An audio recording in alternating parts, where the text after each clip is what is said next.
Welcome to the official AFL Fantasy podcast with the Traders. G'day with the Traders, thanks to Sportsbet. I'm Roy, Coach Destroyer, and I'm here with Warnie. Coach of the Warn Dogs, what an episode! And Calvin. Coach of Calvinator. Welcome to the 5-minute podcast. That is Essendon, Warnie. Well, hopefully it's 3 minutes. Happy for you guys to take on board the Bombers next time, and you'll just go, oh my God, no wonder he gets excited about them. I'd love to see where this goes because there's not much. Well, we've got the best fantasy player of the last decade to talk about. Try not to. Goldberg. No, He's already won that award, mate. Yeah, the last sort of decade. Oh, I'm talking right. well, maybe I say the last 10 years. Oh, right. Because that's pretty much what okay. we're talking about here, is Zach Merrett. Now, he is so good at what he does. Yes, he is. Yes, Just he to is. let you know what he's done in his career, people like a little bit of a history lesson at times. So, debut season 2014, 67.7 average. Second year went at 90. Third year went at 118. Built for it. Third year. That's a third-year breakout. Sure Then backed it up with another 117. He hasn't gone below 100, since then. So since 2016, where he had 118 average, hasn't gone below 100. And they've all been very good. His career average is about 105. Holy He's hat. just very good at what he does. He's And last amazing. year was actually his best for a little while too, because that was 112.8. So I guess the negative about it, when we're talking about Fantasy 2024, we're paying basically full price, the best that he has been for quite some time. Yeah. But the reason he is like that is because he can score. That was his first as skipper, wasn't it? Yeah, it was. I think, he was named skipper last. Yeah, that was the first year. So anyway, had some massive games. So he basically, his biggest score was 158. So I think I remember making him captain then when Calvin told me not to. I think it's the other way around, mate. that week. And then he had another 4 scores over 140. So Yeah. ceilings there, captaincy is a massive thing about that. So I guess we just know that he's a lock-in player. Now, Cal, I believe you've got him in your team. That's correct, Warren. Yeah. Which is... Wow. I don't like paying for the top dog, top price like that. You know me, Roy. I'll pay 8, but he's very warranted. And we look at draft, and I think where did he end up as? I think he was in the about 6th or so overall for rankings as the midfielders. Yeah. Or 4th, sorry, 6th overall. You could nearly justify or argue that he could be that 2nd or 3rd midfielder off the board because he plays every game. He has to be. He has to be number 2 behind Bond, in my opinion. It's not going to be Oliver. No. The next in line's your Jordan Dawson, your Gouldens. Yeah. He's ahead of them. He's the safest out of the line. Yeah. Yeah. It's a pretty safe pick, and that's the key to it. He's a safe pick because I don't think things change too much for him either. No, that's just where it is because he's got his mate in the midfield who's now just a straight up midfielder, and that's Parish. Yes. We have seen that evolution in the last 2 years where that's what he is. He actually had the most CBAs for the Bombers. He's the one that they have in there. So and that was a pretty good average for him. He went a 107, which is a PB there. But he's now that's about where he is, I reckon. It's just that mid hundreds, 105-ish. That's where he sort of is. I guess that's what he could go bigger. He missed a few games, though. Yeah, I think he missed about 4 or 5 games this year. Was that a calf, was it, this year? Yeah, that's always a concern with him, and he only played 16 games the year before. The key for him, and this is where the value may not necessarily be there, he's just consistent. Yeah. His scores, his range of scores are in that 90 to 110, 115 range. Boring. Unless there's a medal on the line, then That's you, it. and that's then where you we can put see the those- C on him that's and go it. bang. Because he has got that huge C on He him. does. Yeah. When he wants So to. they're the 2 big dogs. The third one on the list, which might surprise you a little bit, but if you remember the start to this season, that was Will Setterfield. Scraping the barrel, Roy, already. Just wanted to say that he was there as the 3rd highest averaging player with that 92. Wow. So, which was a great pick Yeah. for anyone that got him those first couple of weeks because he had 122 and a 130. He was on fire. Yes. But then didn't do that. Definitely after that. No. And I was an Is that owner when you from got there. him? Yes, exactly. So well done to anyone that started. But he, bit of a flop, bit of a fail because he did get injured as well. So you didn't get all of the value out of him that you would have liked to. But there's probably the midfielders that we want to talk about. There are some other midfielders that will pop up soon. But the other names there is looking at defenders. And so we've got Ben McKay coming into defence, which I hope and I think that might be Ridley's he'll get a bump of some description. Yeah, he okay. has to. That's fair. So I think Ridley there, he's priced at, he's 80.8. He's been about that before. Like, it's not like it's, some history's going to tell us he goes up. In that 80.8, he had a 14 where he was concussed. Yep. So that brings an average down a fair bit. It does. Did you take it out and redo it? I should have done. See, that's not great research. See, that's what you need to do, dog. So, but he's the sort of The guy Riddler. You there- reckon the Riddler's back? So that's good for your draft, obviously. Yes. You can be looking at him a bit higher. But he'll get those marks. Is he going to get the more uncontested marks because he's not going to have to do as... Yeah, not of course that he he did will. massive jobs, but No. like it's more about it'd be good for him. that big dude back there. Because Redmond, he's now an 85 guy. He is. That's just what he does. Like he's a good player. So Does the he Bombers get a have little got those, boost as well? maybe, and that might be the issue for the Riddler, is that it might be between those two getting some... You don't want it alternating week to week, do And you? that Hoping does it's your happen. guy's week. Oh, pick them both, Roy. Hope Dog does. He will. We aren't going to talk about another defender by the name of Andrew McGrath Oh, I because was that hoping is you still would. keeping me up at night. So he improved last year by 0.6 So points. Andy McGrath is their 6th highest averaging player.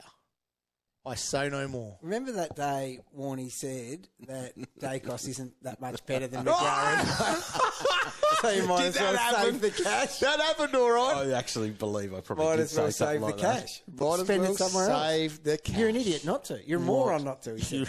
What Moron, an all idiot. right. No wonder Calvin beat me last year. That's it. God, you get set in your ways. You do. You see through your bomber glasses. Anyone else we should be picking other than Zach there are Merrett? a few there that are worth looking at.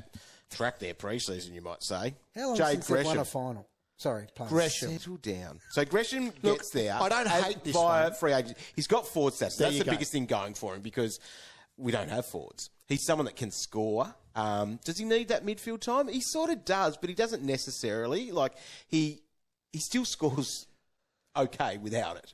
Did he It's get just gonna much? be? Did he get much last year with the Saints? Yeah, so this was an interesting little stat there. Okay. Last season, he averaged 81 from 9 games where he attended fewer than 20% CBAs. Right.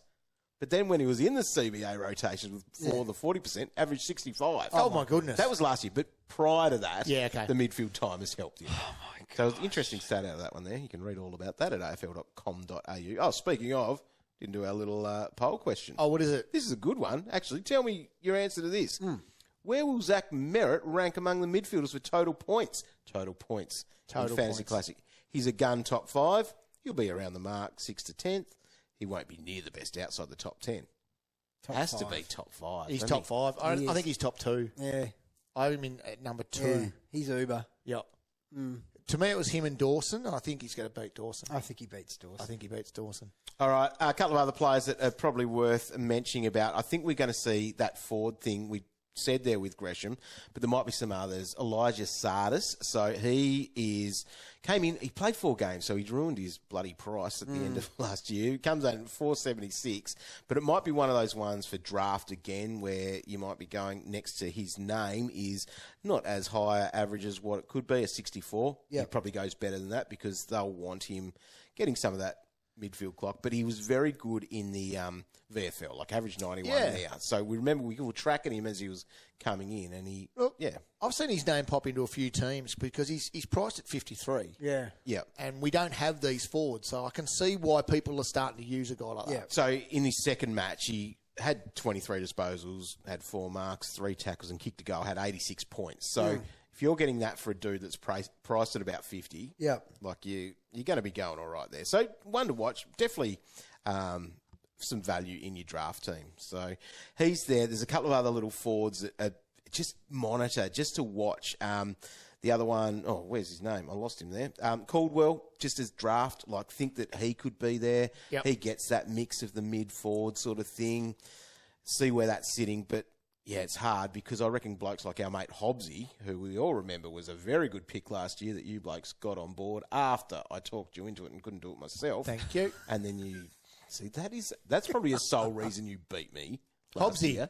Hobbsy. Beaten by your own boy. And that night, when What I a brought it kick up, in the guts. What I'd like that recording. Yeah, so what you said recall about this. him, can't. and then you pick him up and you pumping out tons for Oh, you. I cannot remember. We weren't this. initially sold on the Hobbs idea. No.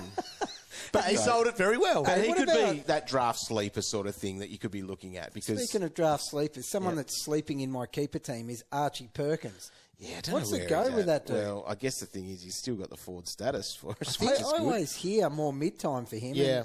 And then he just I pops just in don't know there if and he's going to doesn't be a do anything. scorer. Yeah. That's the thing. I just don't know if he's going to be a scorer. But a couple of cheap guys, and probably the one that is going to be on the radar for a lot of coaches is Nate Caddy, who was the early draft pick there. They traded up for him, got what they wanted with that sort of key forward. Not a mega massive key forward, like 193 centimetres, a lot bigger than I am, so that's massive in my head. But he was good. Like he's not going to score a heap for us. Like Coates Talent League average was great, 87. Yep. But that's, I don't against trust boys. you telling me forward rookie scores. for No. the It's one thing Bombers. for sure on this guy, though. The Bombers, especially their social media team, love him. Yeah, that's all right.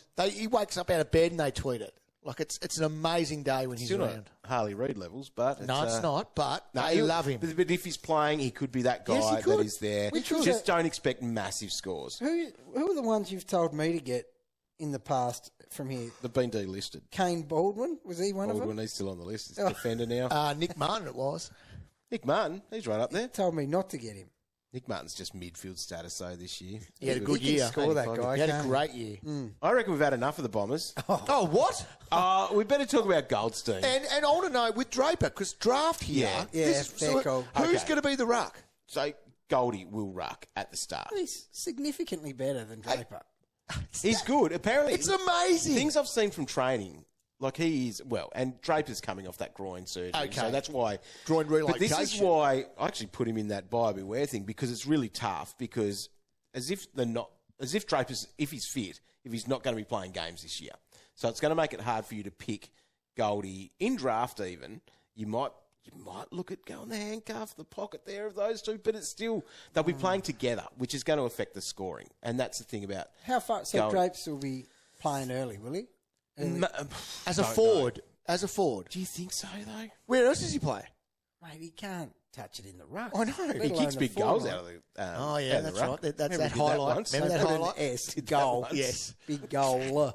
But you could argue that Goldie Oh, I is like cheap. Drapes. So Goldie will be their starting ruck to But begin what with. does he do, though? Like, so he's got that priced Mate. at 73. He's an 80. I think he is. I think he goes back up. So 80 he's plus. a top 10 ruck.